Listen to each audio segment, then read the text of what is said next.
en general, ¿qué diría usted que es la endocrinología? Es la transformación de pensamientos, ideas, emociones, acciones, independientemente de las que el organismo solicite, en sustancias. Tenemos el honor de tener un invitado excepcional. Es un referente profesional y personal también, el doctor Carlos Enrique Rodríguez Jiménez, el último discípulo vivo de Dr. Gregorio Marañón. En el campo oncológico no cabe la menor duda que la nutrición juega un papel importantísimo antes del tratamiento oncológico, durante el tratamiento oncológico y después. La medicina está investigando la causa de por qué nace el cáncer. Yo sigo activo. Yo no sé si por vocación o por puro egoísmo ya. El sentirse útil da mucha marcha.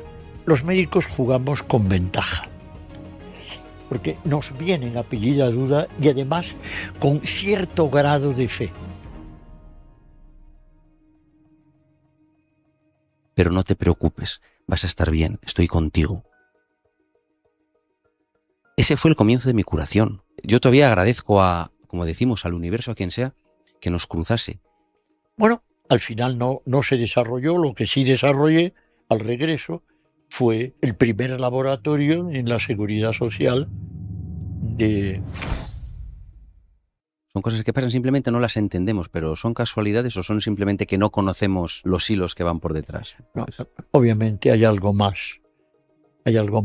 que no conocemos. Albert Einstein, decía que lo que más le sorprendía e interesaba de la existencia no era la física, sino la metafísica. Y yo no perdía la idea de que no era el momento de morirme. Ningún miedo a la muerte, me decía usted, ¿no? Bueno, eso es evidente. Primero, a estas edades es absurdo, además poco práctico. Yo animo a todos, no es más que actitud positiva, no sentir miedo a las aguas profundas.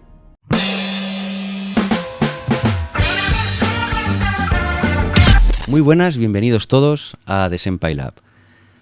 Hoy tenemos el honor, es nuestro primer programa, y tenemos el honor de tener a un invitado excepcional.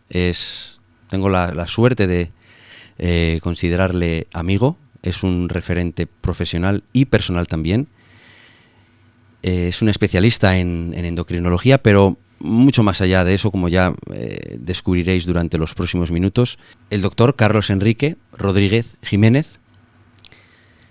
Y bueno, vamos a estar hablando durante los próximos minutos de su increíble trayectoria profesional y de su vida también. Es el último discípulo vivo de el doctor Gregorio Marañón, y es pues un placer contar con su presencia y, como digo, espero que lo disfrutéis.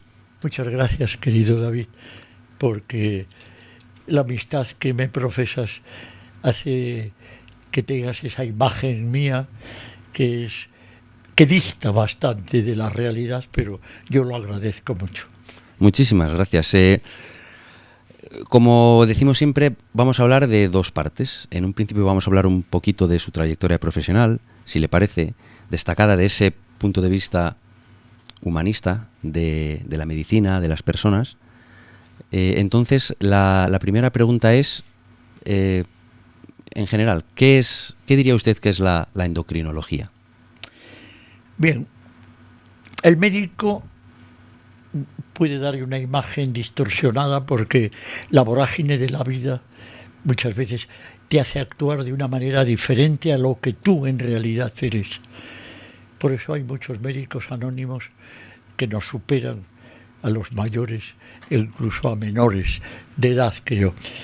La endocrinología es una visión de medicina interna desde el punto de vista de glándulas de secreción interna. Las glándulas de secreción interna, tiroides, suprarrenales, testículos, ovarios, páncreas, actúan en todo el entorno de la economía humana. Y yo elegí endocrinología, curiosamente, me acuerdo perfectamente siendo estudiante, que el profesor Laín Entralgo le había preparado yo un estudio para mejorar la nota de fin de curso sobre el dolor. Y entonces me llamó a su despacho para preguntar: ¿por qué has elegido? Dices que te gusta la endocrinología. Y digo: porque para mí es un interface, es un introductor a lo inmaterial. Es la transformación de pensamientos, ideas, emociones, acciones, independientemente de las que el organismo solicite, en sustancias activas. Tan es así que el pensamiento, la ira, el placer, el dolor, el disgusto, actúa sobre todas las glándulas de secreción interna en una cadena progresiva, desde la hipófisis, que es la glándula regidora de todo el organismo endocrino, hasta cualquier otra esquina. ¿Y de qué año estamos hablando más o menos? Imagínate que ya ni me acuerdo, pues muchísimos. Era cuando era estudiante. Me parece que la historia de la medicina, que era el profesor Laín Entralgo, era catedrático de historia de las medicinas, se daba en cuarto de medicina. O sea que ahora estamos en sexto o séptimo de medicina. Muchos años. Era yo un joven de 22, 23 años. Por lo que hemos hablado y por lo que nos conocemos, después usted fue a complementar su formación a Dinamarca. Sí, efectivamente. Después de terminé la carrera, continué tuve la fortuna de entrar dentro del equipo de don Gregorio, que era como se le llamaba, el doctor Marañón, y después posteriormente, pues con el profesor Segovia de Arana, que fue el quien sustituyó en Puerta de Hierro, quien iba a ser director de Puerta de Hierro era el doctor Marañón. Falleció y entró de esta forma, como pasan tantas cosas en la vida, otro profesor que había sido mío durante la carrera fue el director de Puerta de Hierro. Y ahí entré como jefe de la sección de endocrinología experimental, cuando me estaba iniciando la barba en aquel tiempo. Hablaremos más adelante vamos a hablar, ¿no?, de estas conjunciones o de estas casualidades cuánticas de la vida, porque creo que hay alguna historia también impresionante sobre eso en la segunda parte del programa. Pero contestando la primera parte, terminándola, en Puerta de Hierro me concedieron una beca Juan Mars, y entonces desde Puerta de Hierro estuve 1 año y 9 meses en el Segon Institut de Copenhague,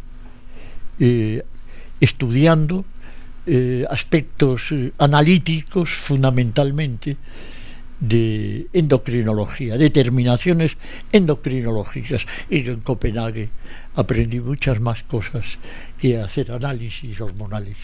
Qué maravilla, la parte humana también. A nivel de profesión, en esa época, por ejemplo, Dinamarca estaba mucho más avanzado que España en términos de investigación y demás. En aquel tiempo, bueno, Dinamarca siguió creciendo como en ese ambiente tan deseable escandinavo, pero España se desarrolló a más velocidad, y entonces las distancias actuales entre España y Dinamarca, aparte de temperamentos y de más detalles, pues ha disminuido. Pero en aquel momento Dinamarca estaba a un nivel bastante más alto, si no en cuanto a asistencia sanitaria, sí en investigación y en técnicas de determinación de laboratorio.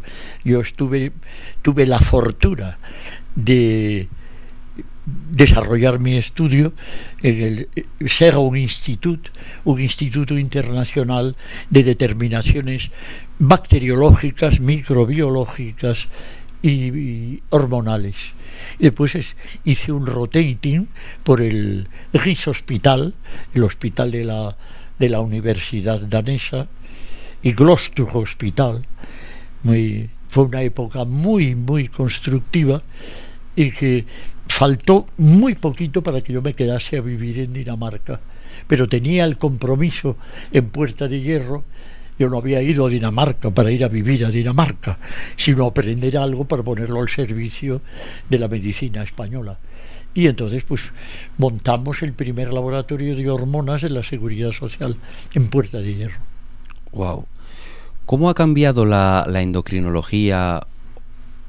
La pregunta es doble. ¿Cómo ha cambiado la endocrinología en estos últimos años y cómo ha cambiado el paciente o el paciente medio, o digamos, qué diferencias ha visto usted en estos 50 o 60 años de primero de el paciente, que para eso estamos los médicos, para servirlo. El paciente de hoy no es que sea más exigente, es más curioso, pregunta más, porque tenemos un profesor, el profesor Google, que informa continuamente y dice cosas acertadas y otras menos acertadas, y el profesional médico tiene que estar al quite para saber responder correctamente y desbrozar o incluso aprender con lo que te diga el paciente.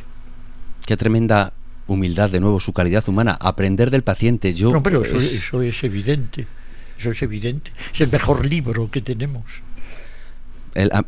Siempre me recuerda una cosa que dijo usted, lo de primero el gesto y luego el resto, ¿no? La importancia del médico, de la medicina. Una frase de don Gregorio Marañón y Posadillo. Primero el gesto y luego el resto.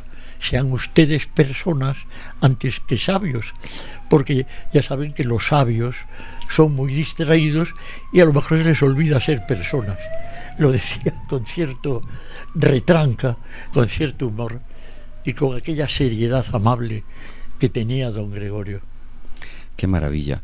Por hablar de algunos temas que preocupan ahora, yo creo, a mucha gente, a la audiencia, el tema, por ejemplo, de la microbiota. Usted ha sido de los pioneros, absolutos pioneros, de hablar de la microbiota, de la conexión entre la microbiota y las conexiones neuronales. ¿Podría comentarnos un poquito? Bueno, me sonrío porque yo hace mucho tiempo, cuando todavía la microbiota era algo que estaba diluido en la caca intestinal, yo decía, ¿cómo le llamamos flora intestinal a lo que tenía que ser fauna intestinal? Porque son seres vivos, no son algas lo que tenemos en el intestino. Y poco tiempo después salió la denominación, transformó en la flora intestinal, y llamaron microbiota intestinal, porque la microbiota, tenemos microbiota pulmonar, microbiota dérmica, etcétera, etcétera, pero la microbiota intestinal, cuando se habla microbiota el pensamiento va indirectamente al intestino, es la fundamental. La microbiota, que antes pues era pues eso, lo que dije antes, caca maloliente, que bueno, pues eso, cuanto más rápido se vaya mejor. Resulta que la microbiota es un órgano tan importante como pudiera ser el hígado, de unos 2 kilos de peso de microbios, unos 100 billones de microbios, que hacen el milagro biológico de transformar lo que comemos en moléculas que sirven al cerebro, sirven al corazón, sirven a todos los sistemas, y todo por ese conjunto de microorganismos que tenemos en el intestino y que son capaces de, con su producción enzimática, de transformar el queso en serotonina a través de lo que haga el cerebro, por ejemplo. Por eso usted siempre comenta también cómo de importante es la actitud, ¿no?, respecto a las cosas. Pero volviendo un poquito al tema de la microbiota, ¿qué factores perjudican a nuestra microbiota o hacen que esté menos sana, y qué factores contribuyen a que esté fuerte? Hay 2 factores a bote pronto importantísimos, que es la alimentación y la actitud mental ante las vicisitudes, alegrías o tristezas de la vida. Eso es fundamental. No cabe la menor duda que la alimentación nos puede ayudar o nos puede intoxicar a la microbiota. Cuando se habla de microbiota, parece que es la causante. La microbiota es la víctima de todo el entorno de comportamiento alimentario o emocional o de descanso o de exceso de trabajo, estrés que tengamos. Entonces hay un eje cerebro-intestino importantísimo, y que el cerebro actúa sobre el intestino, y el intestino, la microbiota concretamente, a través de todos los intercambios neurohormonales, le responde al cerebro. Y más que un eje cerebro-intestino, podríamos hablar de un circuito cerebro-intestino donde todas las demás glándulas de secreción interna u órganos no son meros espectadores, sino que son actores en mayor o menor grado, pero siempre sabiendo que el eje central de ese circuito lo hace el cerebro y el intestino al intestino, intestino a cerebro, a través de una conexión nerviosa importantísima, que no es el momento que de aquí ahora una clase de fisiología, pero que es autónomo, el sistema nervioso autónomo, que tiene más memoria de la que creemos, la que trabaja por encima de nuestra voluntad, es importantísimo para este circuito, para la salud. ¿Qué nos puede mejorar? La alimentación nos puede intoxicar, la alimentación puede mejorar enormemente. El descanso, la actitud vital, para mí más importante todavía que la comida. En The Senpai Lab nos esforzamos en traerte los mejores referentes y las mejores conversaciones. Por ello, te agradecemos muchísimo si puedes suscribirte o dar al like. Aquí tienes la campanita. Es que me encanta ese punto que comenta, de nuevo, poniendo en valor, usted sabe exactamente cuántos años, pero a lo mejor lleva pasando consulta pues cerca de 60 años, habrá visto a decenas de miles de pacientes. Entonces, que toda esa experiencia se filtre en decir, sí, la alimentación es fundamental, pero la actitud ante la vida. Y yo creo que hay un montón de gente que quizás no lo tiene tan claro, por eso creo que no sé si quiere elaborar o decirnos un poco a qué se refiere, ¿no? Cuando hay algo traumático en la vida, como... Bueno, todos tenemos aptitudes diferentes y todos tenemos actitudes diferentes. Ante una espina irritativa, ante una desgracia o algo confortable, reaccionamos diferentemente dependiendo de el temperamento o el equipo genético que tengamos. Pero indiscutiblemente la reacción que tenemos ante las vicisitudes de la vida es importantísimo, porque las alegrías, curiosamente, es desgracia. La historia lo marca. La humanidad solo aprende cuando hay catástrofes o dramas, cuando no tragedias. Las alegrías, pues, pasan a una velocidad como las vacaciones, ¿eh? Las alegrías vienen a ser un poco de vacaciones, esa es la verdad. Importantísimo es esa reacción que tengamos ante lo imprevisible, lo imprevisto, que la vida misma es una cadena de imprevisiones.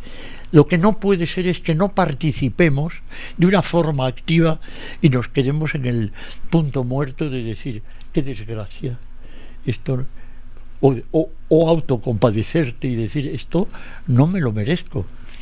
Eso no sabemos si nos lo merecemos o no. Lo que sí es cierto es que eso que llaman ahora resiliencia, que me lo tuve que pensar para aprenderme la palabra, que es actitud positiva ante lo que no nos gusta, es fundamental.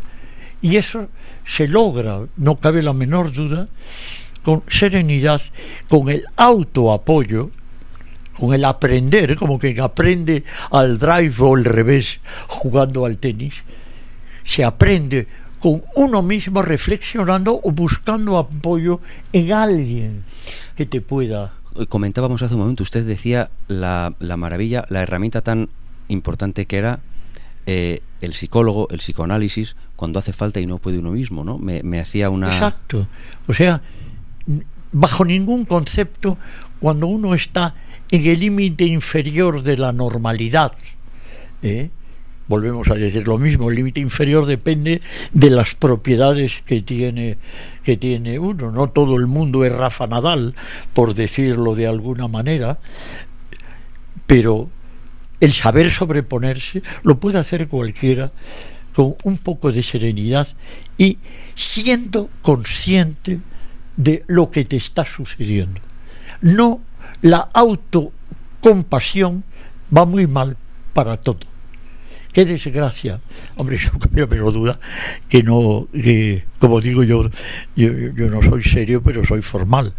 Es una grandísima frase suya que siempre que dices, maravilloso. Es cierto que hay veces que por muy sereno que te pongas, se te dobla un poco las rodillas. Bueno, eso no significa que sea el final. Eso significa que es el momento de tener recursos suficientes, esa resiliencia que poseemos todos, que el cerebro tiene más o menos dormido, dependiendo de tu actitud. Porque uno puede ser un poco duro de mollera, pero si la actitud es buena, la aptitud queda en un segundo término. No es un problema de pobreza mental, es un problema de esfuerzo, de curiosidad, de entusiasmo de superar. Y eso tenemos que explotarlo porque existe en todos y en todas, obviamente. Eso es, efectivamente, qué maravilla. Y en los momentos en los que no se puede, esas referencias, o como dice usted, estamos en la parte baja de esta normalidad, pues hay que pues buscar algún referente o alguien que nos apoye, un profesional. El sursum corda, que es muy antiguo y muy latino, arriba los corazones, es fundamental. Es muy fácil decirlo en los momentos que nos va bien, pero cuando uno está, como dice esa poesía de Gabriela Ortega, cuando sale un toro marrajo, hay que saberlo torear, hay que saberlo superar, o uno solo o sabiendo buscar ayudas.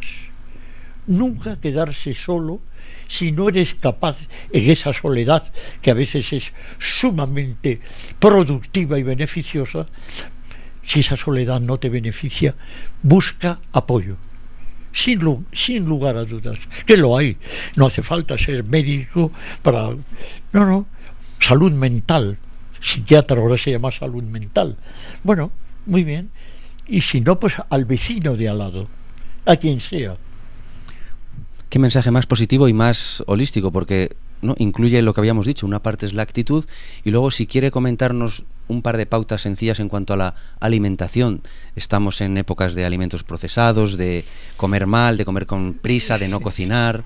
Aquí tengo que volver a hablar de la microbiota intoxicada que se transforma en intoxicante, porque al no realizar las funciones enzimáticas propias de su carácter, pues empieza a no funcionar bien. Es una pila que ha perdido energía. Y la cadena alimentaria, aparte de los trastornos emocionales que pueda uno padecer, tiene mucho que ver en esto. Desde pesticidas, herbicidas, abonos, aguas residuales, envases, transporte, semillas manipuladas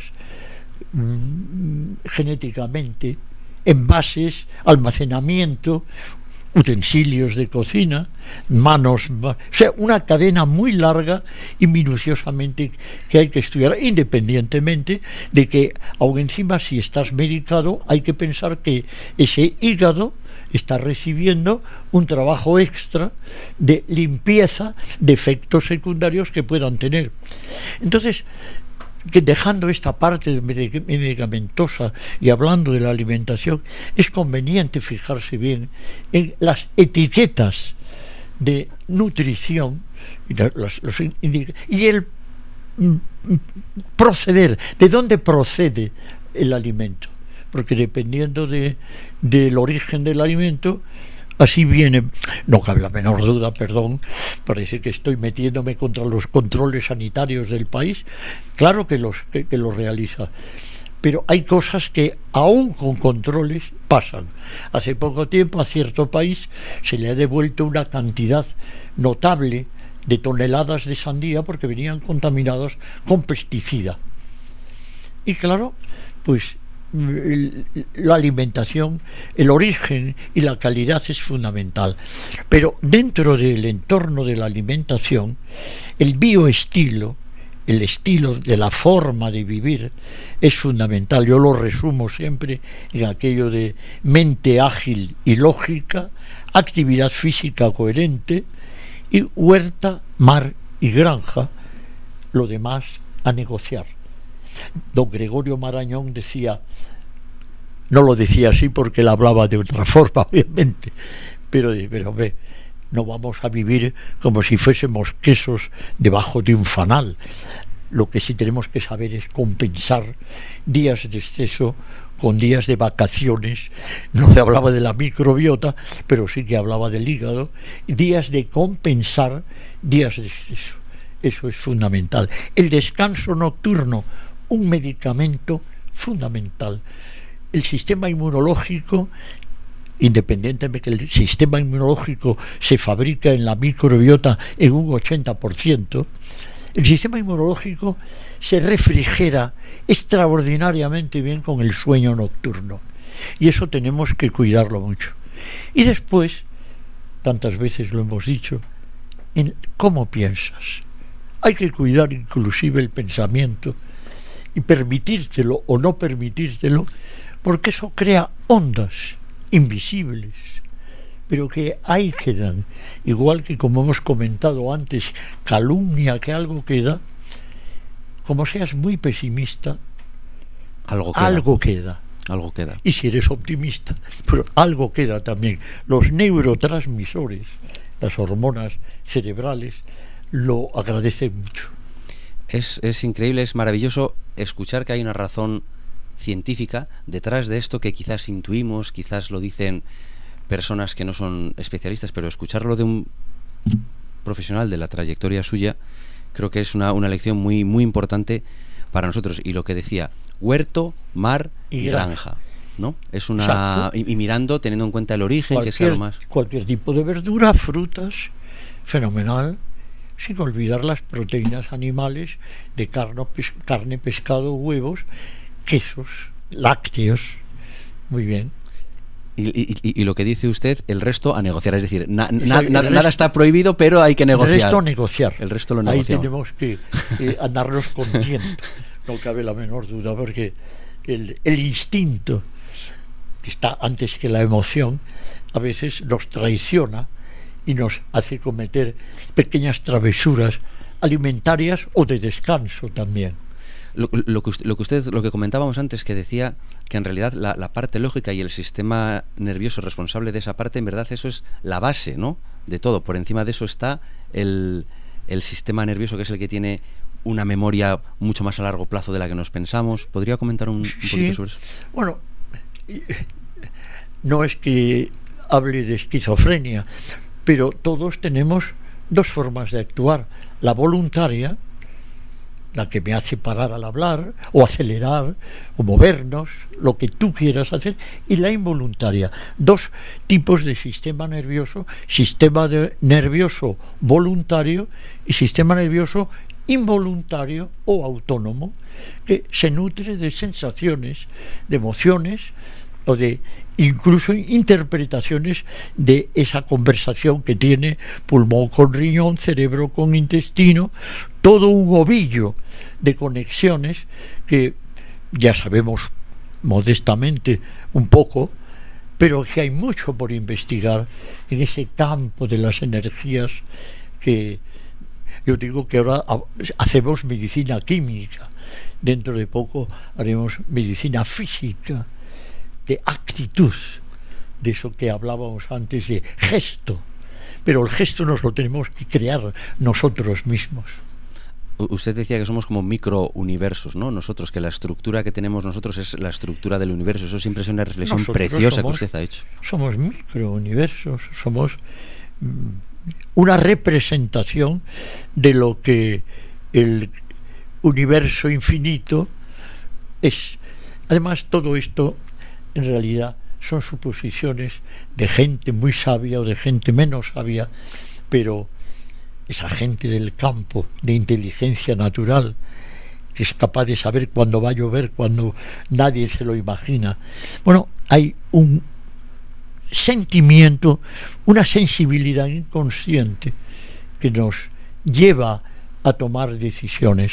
Y el organismo, pues se admite perfectamente, el microcosmos, que es como se llama al organismo, tiene mucho que ver con el macrocosmos, eso que por las noches nos quedamos sorprendidos porque cada vez parece que hay más estrellas. Pues claro que hay ahí una conexión, indiscutiblemente. Qué maravilla. En la segunda parte hablaremos un poquito más de la parte personal, de estas cuestiones tan bonitas, tan de aunar ciencia como gente, pensadores y científicos de nivel altísimo como usted, pues piensan en estas conexiones, en las conexiones con el universo, en todo el tema cuántico y demás. Pero por terminar con esta parte quizás un poquito más de medicina y de su especialidad, ¿cómo ve el futuro de la endocrinología, de todo este tema de la microbiota, de la conexión y demás? ¿Cómo lo ve en 10 años o 15 años? ¿Qué importancia cree que va a tener a partir de ahora? No cabe la menor duda que yo la sección mía que llevo en el hospital la titulo Endocrinología, Inmunometabolismo y Nutrición. El futuro de la endocrinología está en profundizar los campos metabólicos de cada sistema, porque metabolismo parece que es lo de ganar peso o perder peso. Sí, empieza de manera, no, de manera es así, pero metabolismo significa todo el encaje. Ningún problema. El encaje que el organismo hace para mantenerse vivo. Y el futuro va a ser ya no solo hablar de inmunometabolismo, sino precisar el campo enzimático. Los enzimas, los fermentos de cada órgano, son los que verdaderamente nos crean toda la vida celular, desde las neuronas hasta las células de la piel. Entonces el futuro va a ir más centrado en esa parte enzimática. Sí, enzimática y de neurotransmisión. Se llaman neurotransmisores, en realidad son neurohormonas. El profundizar en la creación y el cuidado de esas hormonas que se crean en el cerebro, descansando muchas veces. Las vacaciones es el dormir despierto un poco, son fundamentales para esa reparación. La endocrinología sigue siendo un campo intermedio entre lo no tangible y lo tangible, y el campo hormonal, el campo enzimático, tiene un futuro enorme y que cada vez está más concreto en los campos de investigación a este menester. Nutrición. Creo que está un poco descuidado el tema de nutrición. Nutrición pues era referido a las gorduras o a los adelgazamientos. La nutrición es mucho más importante que todo eso. Estamos desarrollando una sección de nutrición, una sección de nutrición terapéutica. Cada especialidad puede tener un gran apoyo en la nutrición dependiendo de el padecimiento que tengas. En el campo oncológico no cabe la menor duda que la nutrición juega un papel importantísimo antes del tratamiento oncológico, durante el tratamiento oncológico y después, no digamos en el deporte y en tantas otros aspectos, otras áreas de la vida humana. Es verdad, últimamente yo también he leído algunos artículos científicos en los que parece que se está empezando a dar la importancia que merece a la nutrición en los tratamientos de cáncer. Se ha estudiado, ¿no?, pues la forma en la que la capilaridad de las células cancerígenas se expande más o menos y cómo se desarrolla más o menos en función de qué combustible le des al cuerpo, en función de lo que comas, en función de la actitud. Exactamente. La nutrición no es que te vaya a curar el cáncer. Lo primero, estamos investigando, yo no, pero la medicina está investigando el origen y la causa de por qué nace el cáncer. Ahora ya se habla mucho de los inmunomoduladores en vez de la famosa quimio que barría lo malo y lo bueno. El inmunomodulador ya es más específico, te ayuda a que el organismo se aumente sus defensas inmunológicas y luche el propio organismo contra la invasión cancerosa. La nutrición en oncología es muy importante y los suplementos, por ejemplo, el famoso omega 3, vitaminas, minerales, bien modulados, porque una cosa es los suplementos que tomamos en la alimentación, otra cosa es prescritos en dosis superiores, mayores que las que te puede proporcionar un maravilloso plato de espinacas, por ejemplo. Probióticos, otro tema importantísimo para mejorar la microbiota intestinal y darle facilidad al organismo para que asimile, en caso de ser necesario, la comida, los alimentos, los nutrientes con más facilidad. Entonces, ¿usted cree que realmente hay un espacio y hay un espacio dentro de nuestra vida y dentro de nuestra alimentación para los probióticos, los prebióticos? No lo sé si es algo continuo, si es solamente en determinados momentos en los que nuestro cuerpo está... Bueno, probiótico todavía no se admite como fármaco. Lo cierto es que puedes comprarlo en un herbolario tranquilamente. Probiótico es un mundo que ha dado lugar a un campo de negocio extraordinario. Y probióticos es como decir jeringa o jeringuilla, depende de lo que pongas dentro. Probióticos hay, imaginaros la familia inmensa, tenemos 2000 familias diferentes y dentro de 2000 familias multitud de cepas diferentes de microbios.